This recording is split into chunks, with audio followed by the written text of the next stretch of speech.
y'all, April Green here, coming to talk to you about one of my favorite procedures. It really gives awesome results, and that is full face laser resurfacing. And sometimes we can even bring it down on your décolleté a little bit, on your chest where you get some of that sun damage. So if you haven't already watched the general surgery information video, go ahead and do that before we dive into this. So what you'll need at home is you'll need your prescription medications. You are going to have quite a few of those just because we are breaking that skin barrier and leaving with some open wounds. So we really want to protect against every single microorganism that we can. So you're going to have an antibiotic.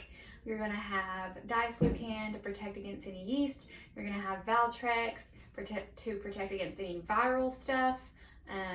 You're also going to have a steroid pack, and you're going to have just some Phenergan to help with any nausea and some pain medicine.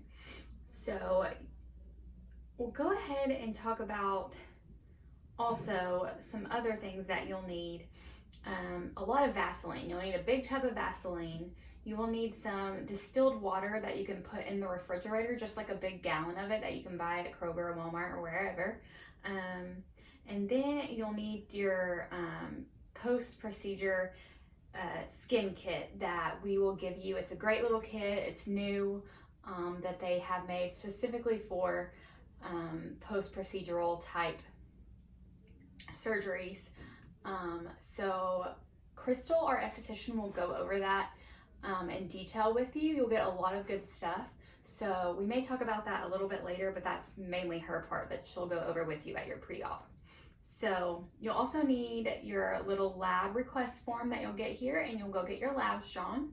And then any other things that Dr. Brandon might need you, like an EKG or chest x-ray, to make sure you're good to put to sleep. But you'll know that whenever you get here, what you'll need.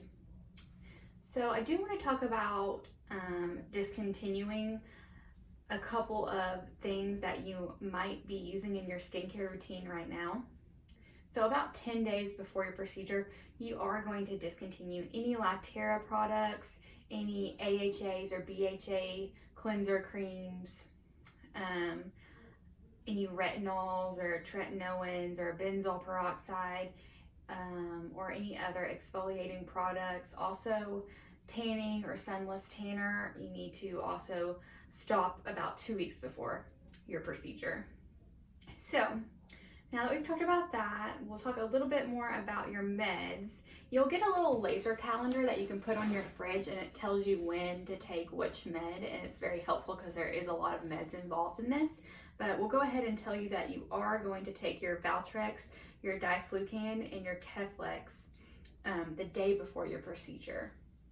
So if for some reason you forget those and think, oh, I'll just take them before my surgery this morning. No, you don't need to take anything after midnight, the night before your surgery, unless you are prescribed blood pressure medication or heart medication, and you would take those with a sip of water if you were. But other than that, nothing to eat or drink after midnight, the night before your surgery, which I already went over that in the general surgery information video, just reiterating that. So the day of your procedure, you are going to cleanse with whatever facial cleanser you got in your kit that Crystal gives you, and you're going to leave your skin free of makeup and moisturizer. Then you're going to try to bring something like a little, nothing metal, but a cloth hair band, like that goes all the way around your head, that can pull your little wispies off of your head would be great. And make sure you come with clean hair, so just shampoo, conditioner only. And then, of course, like I said, make sure you have somebody drive you home from surgery and stay with you for the first 24 hours. We definitely don't want any contact lenses in your eyes, so just bring glasses to your surgery. If you're far away, bring a pain medication and nausea medication with you. If you get sick on the way home or start hurting, you can take that. But everything's going to go through your IV, so you'll get that beforehand. You should be good to go whenever you leave. So now we'll talk about after your procedure. So that night, evening, whenever you get home from surgery, you are not going to worry about anything except keeping your face super, super moist with the Vaseline. So if it starts to get dry, you are going to reapply that Vaseline. Make sure you're applying it with clean hands though. You don't want dirty hands. You're gonna wash your hands really well. I would recommend trimming your fingernails and not having fake nails because they can get gross stuff under there. Or even buy some gloves and apply with that. So that's what you'll do that first night, just making sure it stays nice and moist. And then the next day is when you're going to start washing your face. So we got this awesome new product in from Elta MD, and it is a dermal wound cleanser. It is non-staining. You don't have to rinse it. It's specifically for post-procedure surgeries, and it's really sensitive, so it shouldn't cause any redness, or like you shouldn't react to it at all. I mean, your skin's going to be red from getting laser resurfacing, but you shouldn't react to it funny. So what you are going to do is you're going to have a lot of Vaseline on your face, right? So you're going to get that distilled water that we talked about, that cold water, and you're going to get like a baby washcloth or maybe some gauze pads and just gently try to get that layer of Vaseline off, because we want this spray to go directly into that wound. We don't want that Vaseline on top of it to prevent it from getting into the skin. So get that off. I mean, don't do any rubbing or anything. Be really gentle, y'all. But get that first layer off, and then you are going to you can either spray it directly on your face and just really coat your face with it, or you can take these little pads that it comes with and you can spray it on the pad and kind of gently put it on your face that way. Either way, if for some reason you run out of these, there's quite a few of them, but if you run out, you can use gauze pads or just the baby washcloths, or just spray it on your face. So after you get it nice and sprayed everywhere, you don't have to rinse it because it's non-rinsing, and it's just gonna clean that out really well, and then you can reapply your Vaseline after, because the most important thing of this surgery, I cannot say this enough, is to never let the treatment sites get dry. So if you ever are developing like little crusties or anything like scabs, you kind of need to try to get those off.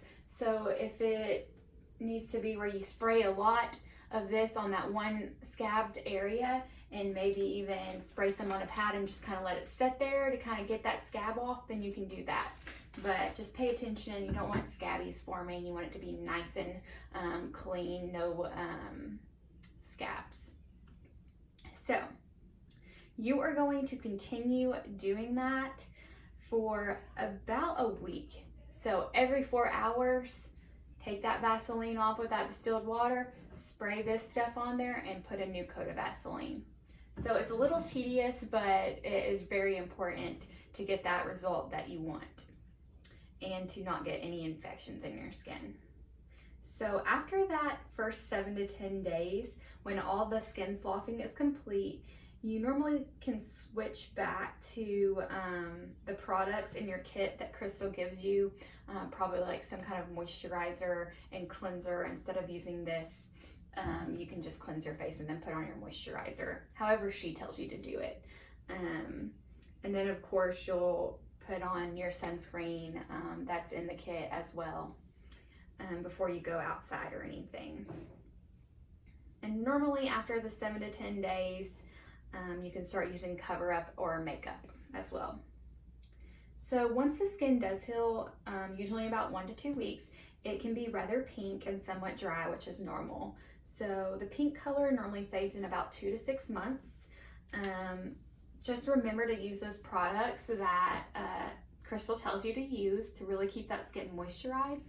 And also you can use the All Calm to help with that redness.